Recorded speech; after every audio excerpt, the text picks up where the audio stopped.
Naisip mo na ba kung paano nakikita ng isang walang hanggang Diyos, yung isang being na hindi saklaw ng oras, ang mundo natin?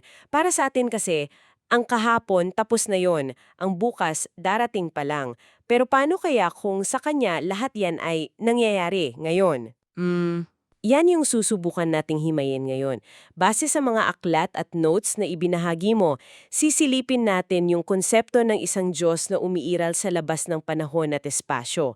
Ang goal natin dito ay hindi lang basta i-report, kundi subukang ma-imagine, kahit saglit lang, kung gaano kaiba ang reality sa perspective niya kumpara sa atin. Iral sa isang paraan na ganap na hiwalay sa agos ng panahon na alam nating lahat. At aalamin natin kung anong ibig sabihin niyan para sa lahat. Mula sa paglikha hanggang sa, alam mo yun, pinakasimpleng desisyon na ginagawa mo araw-araw. Sige, sige. Simulan natin sa pinakapundasyon. May isang source hango sa aklat ng Epeso na nagsasabing bago pa man magkaroon ng simula, bago pa man likhain ang universe, ang time, ang space. Bago ang lahat. Oo, bago ang lahat, may plano na ang Diyos, itinatago lang daw niya ito sa simula.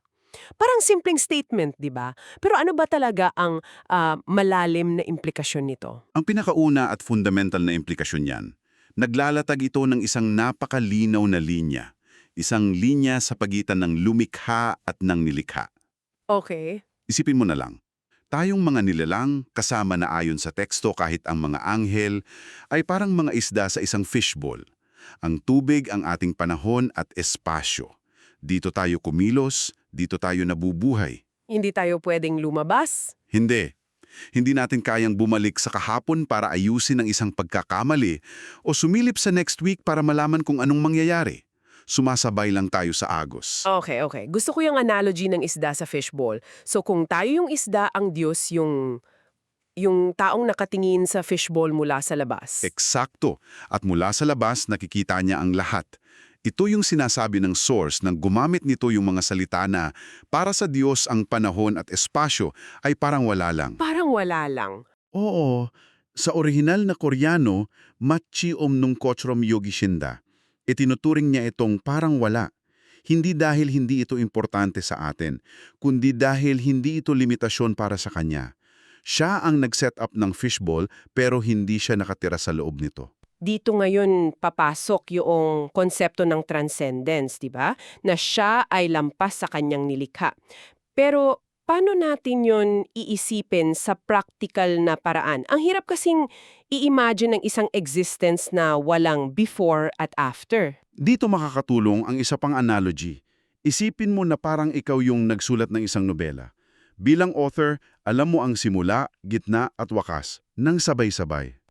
Sige. Pwede mong buklatin ang unang chapter, tapos lumundag sa huling pahina, tapos bumalik sa gitna. Nasa kamay mo ang buong kwento. Pero para sa mga characters sa loob ng libro. Para sa kanila, sunod-sunod yung nangyayari. Oo, para sa kanila, ang oras ay dumadaloy ng sunod-sunod. Isang pahina sa bawat pagkakataon. Ganyan daw, ayon sa source, ang relasyon ng Diyos sa ating panahon. Para sa Kanya, hindi ito tuwid na linya. Para itong isang bukas na libro. Okay, that makes sense. Parang kaya niyang pumunta sa kahit anong pahina. Pero tayo, kailangan nating basahin yan one page at a time. Pero teka, kung ganyan ang view niya sa time, paano naman yung mga bagay na wala pa? O yung mga bagay na wala na? Paano niya nakikita ang isang bagay na sa pananul natin ay hindi pa umiiral? At diyan na tayo papasok sa isa sa mga pinakanakakagulat na konsepto sa sources. Yung ideya ng di pag-iral o non-existence. Sinasabi rito na kahit yung mga bagay na hindi pa umiiral sa mundo natin o yung mga bagay na para sa atin ay nawala na, Ay, palaging umiiral sa loob ng Diyos. teka, paano yun? Kasi para sa atin, pag sinabing non-existent, ibig sabihin wala. As in, zero, empty, kawalan. Para sa atin, oo. Pero ang pananaw ng source ay iba. Para sa Diyos, ang di pag-iral ay hindi kawalan kundi isang potensyal. Isang potensyal. Oo. Isipin mo na lang ang isang architect. May kumpletong blueprint siya ng isang skyscraper sa isip niya. Wala pa yung building. Hindi mo mahahawakan, hindi mo makikita. Pero sa isip ng architect, Buo na. kompleto na. Eksakto. Bawat detalye andun na. Hinihintay na lang na sabihin niyang, itayo yan. Ganun ang pananaw ng source. Kapag tinawag ng Diyos ang isang bagay mula sa di pag-iral, binibigyan niya ito ng anyo sa loob ng ating panahon at espasyo. Pero kahit bago pa man niya ito tawagin, umiiral na ito bilang isang kumpletong ideya sa kanya. Kaya pala yung quote mula sa Isaias, yung kapag tinawag ko sila, silang lahat ay tumatayo, binibigyan niya ng source ng napaka-literal na kahulugan. Hindi lang siya talinghaga. Hindi lang, ito ay paglalarawan ng proseso mismo ng paglikha. Pagtawag sa isang potential para maging isang aktwal na bagay sa ating realidad. What's fascinating here, yung epekto nito sa pag-unawa natin sa realidad. Kasi kung tatanggapin natin yung premise na to, ibig sabihin, yung mga bagay na sa atin ay may malinaw na simula at tiyak na katapusan, Para sa Diyos, maaring palaging nandyan lang. palaging nandyan sa kanyang kamalayan. So, itong pag-uusap natin, yung inuupuan mo, lahat to nakasalalay lang sa kung anong pinili niyang i-manifest sa sandaling ito. Tama. Okay, so kung nasa labas siya ng oras at lahat ng bagay na existence at non-existence ay nasa kanya, ang logical na tanong ay, paano niya nararanasan ang lahat ng ito?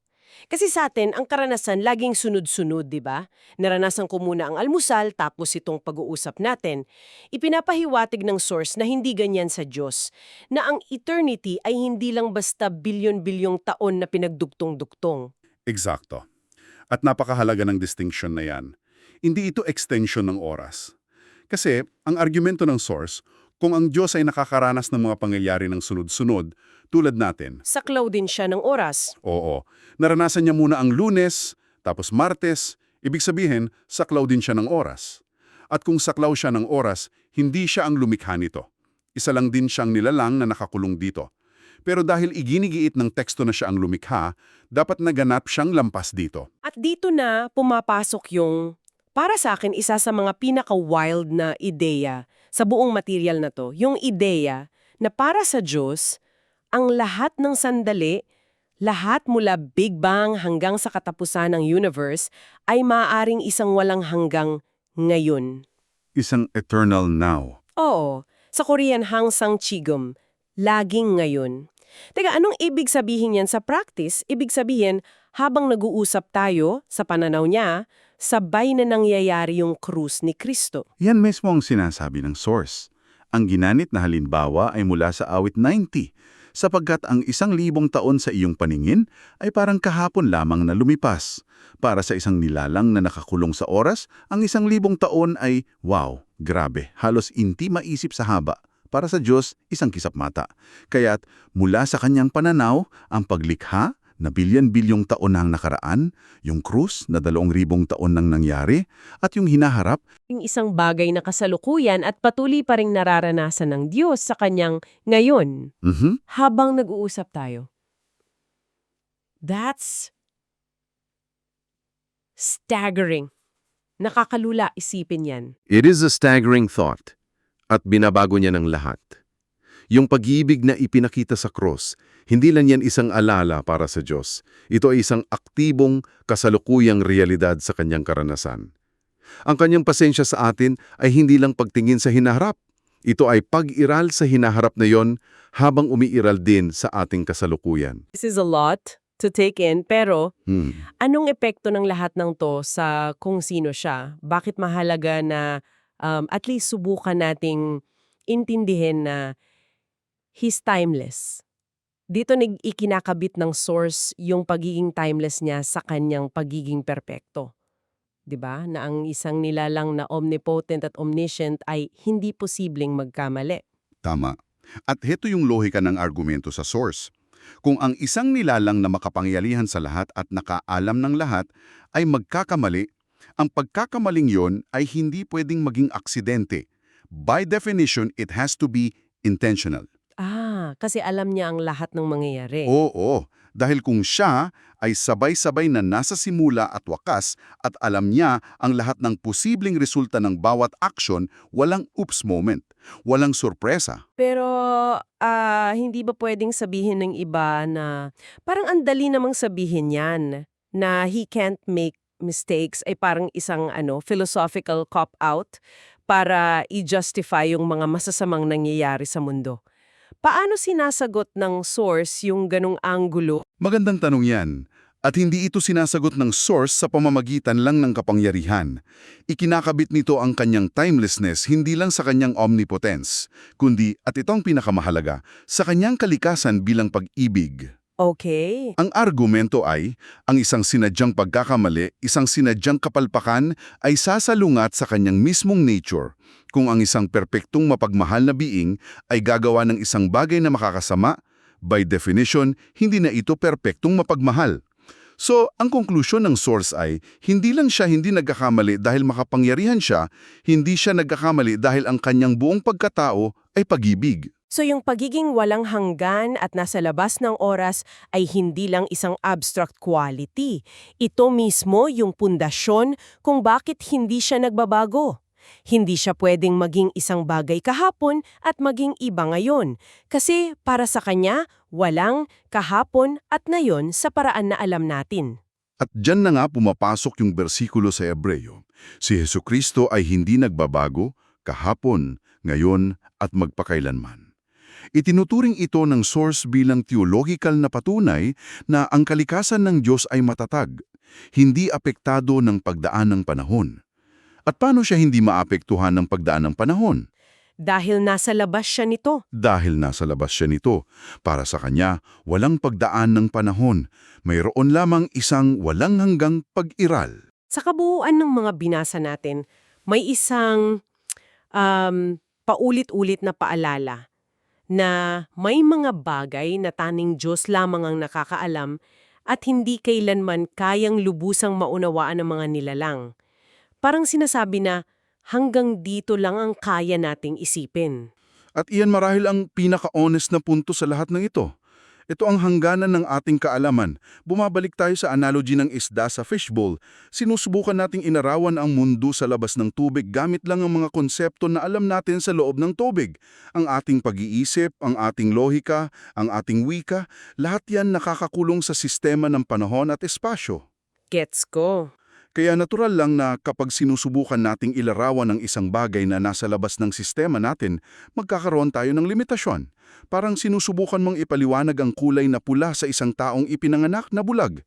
Imposible. At bilang pangwakas na kaisipan para sa'yo, may isang pangungusap sa source na talagang tumatak sa akin at sa totoo lang medyo nakakakilabot. Sinasabi rito na mula sa pananaw ng Diyos, ang buong universo, lahat ng bilyon-bilyong galaxies, lahat ng bituin, lahat ng kasaysayan, ay maaari niyang ituring na parang wala lang. Sa original na teksto, Omnen got katchi, pin got katchi, yogi shinunira. Itinuturing niya itong parang wala, parang hungkag. Kaya narito ang tanong na iiwan namin sa'yo.